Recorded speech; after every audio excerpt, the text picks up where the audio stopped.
வணக்கம் மக்களே. இன்று முதல் நாள் காலை 4:30 மணிக்கு எழுந்தாச்சு. எழுந்து கலைகள்லாம் முடிச்சுட்டு கரெக்டாக ஒரு சொம்பில் வந்து தண்ணி பிடிக்கும். கரெக்டாக தண்ணியெல்லாம் குடிச்சிட்டு அடுத்த கட்டமாக நம்ம எங்கே கிளம்பிட்டோனாக்கா ரன்னிங் கிளம்பியாச்சு. ரன்னிங் போகும்போது முக்கியமாக பார்த்திங்கன்னா நான் வந்து ஷூ போட மாட்டேன். ஷூ போடாமல் தான் ரன்னிங் ஓடுவேன், பயிற்சி எல்லாமே எடுப்பேன். அடி பண்ணும்போது நமக்கு வந்து இரட்டிப்பு நன்மை கிடைக்கும். அதனால் நீங்களும் முடிஞ்ச அளவுக்கு ஷூ போடாமல் எல்லா பயிற்சியும் முயற்சி பண்ணுங்கள். அங்கே நான் 3.5 கிலோமீட்டர் ஓடினேன். அங்கே போயிட்டு பார்த்தீங்கன்னாக்கா சிலம்ப பயிற்சி நண்பர்கள்லாம் இருந்தாங்க. அங்கேயும் சிலம்ப பயிற்சியெல்லாம் முடிச்சுட்டு அதோட வீட்டுக்கு கிளம்பி வந்தாச்சு. வீட்டுக்கு வந்து பார்த்தீங்கன்னாக்கா எனக்கு அங்கே பாதாம் பிசினும் நாட்டு சர்க்கரையும் பாலும் சேர்த்து எங்களுக்கு போட்டு வச்சுருந்தாங்க. அதையும் எடுத்து குடிச்சிட்டேன். ஆனால் உண்மையிலேயே அது பார்த்தீங்கன்னாக்கா ருசி அருமையாக தான் இருந்தது. நீங்களும் முயற்சி பண்ணுங்கள். ஆனால் இப்போ என்ன ஆச்சுனாக்கா இது மாதிரி இந்த எண்ணெய் ஒருத்தங்க இது மாதிரி என்ன மாற்றிட்டாங்க. அதை மாற்ற நாள் யாரும் பார்க்கணுமா? நீங்கள் இதை பாருங்கள், இவங்க தான்.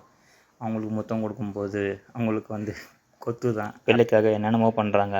நான் இதை கூட பண்ண மாட்டேனா? ஓகே, வணக்கம். அடுத்த காணொளியில் பார்ப்போம்.